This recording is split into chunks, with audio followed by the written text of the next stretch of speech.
এবারের বিশ্বকাপের রেফারির বাজে সিদ্ধান্ত নিয়ে সমালোচনা যেন থামছেই না। বিতর্কিত রেফারিংয়ের জন্য প্রতি ম্যাচেই সমালোচনার মুখে পড়তে হচ্ছে ফিফাকে।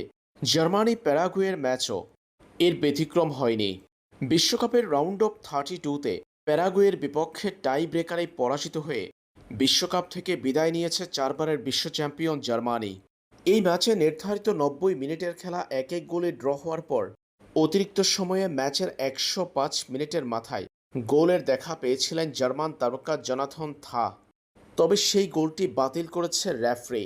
গোলের পর ভিএআর চেক করতে হয়েছে মাঠের রেফারির। মূলত অভিযোগ ছিল জার্মান তারকা ওয়ালডেমার অ্যান্টন ফাউল করেছেন প্যারাগুয়ের গোলরক্ষক আর্লন্ডো গিলকে।